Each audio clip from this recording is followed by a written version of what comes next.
খালাম্মা গেল ডরিয়ে। ওরে বেটা তুই আসতে থাকতে দিত, এত সুন্দর রূপসী মাইয়া আমার বাড়িতে রাখতে পারবো না। কে জানি যদি জমিদার বেটি হয় আর যদি টের পায় জানে লাই, পরে আমাকে জেলখানা যেতে হবে, জান বাজার পথ নাই। হ্যাঁ তুই নিজে বিয়ে করে নিয়ে আসতি তো হয়তো পালিয়ে আসিস, ভাই গেলিয়ে আসিস তো, তাই রাখা যাবে না। বাবা তুই তো যেখানে চলে যা, অন্য কোথাও জায়গায় থাকা যাবে না। ড্রাইভার বলছে মা আজকে থাকতে যাও, কালকে সকালে চলে যাও, কিন্তু আজ থাকতে জায়গা দাও। খালা বলছে না তোর কোনো কথা শুনবো না, এত সুন্দরী মেয়েলে আমি আমার ভিতরে থাকতে দিব না। হয়ে চলে গেল পাই পাড়াপতি লোকজন তারা সবে শুনতে পায়।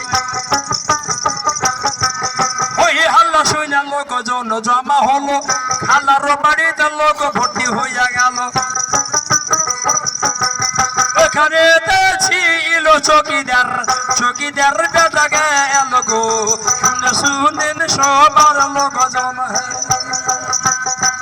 চকিদার হাতে হেমলতা বন্দি হয়ে গেল।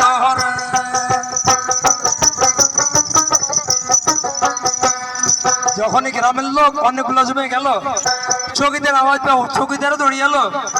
চকিদার দেখছে এরা কি সুন্দর রমণী, সুন্দর মাইয়া নিয়ে আসছে ড্রাইভার কথা হইতে। চকিদার বলল যে মা তোমার বাড়ি কোথায়, যাবে কোথায়, এই ড্রাইভারটা তোমার কে হয়? হেমলতা বলল যে আমি এক জায়গা থেকে এক শহর যেতে যাবার ইচ্ছে করলাম, ড্রাইভার আমাকে জোর করে গাড়িতে তুললো, আমাকে জোর করে নিয়ে আসলো। ড্রাইভার আমাকে পালিয়ে আসছে, কিন্তু আমার কেউ নাই আর আমিও ড্রাইভার কেউ নই।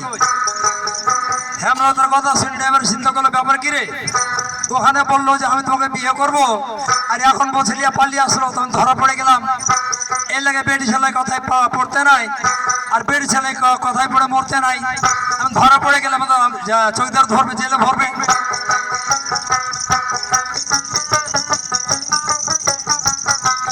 আজি হেমলতাকে লইয়া গো চৌকিদার কথা বলতে ছিল,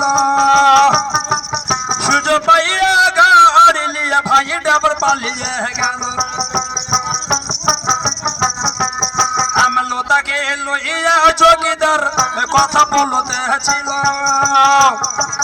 সুযোগ পাইয়া গাড়ি লিয়া ও ডাবর পালিয়ে গেল রে, কোন সাগরের মানিক বন্ধু রে। চৌকিদারের হেমলতা বন্দি হইল ভাই, এখানে ছিল গো চেয়ারম্যান শুনতে পাই। লোকজন লিয়ে চেয়ারম্যান বাবু তাড়াতাড়ি দেখতে গেল রে, সাগরের মানিক বন্ধু রে।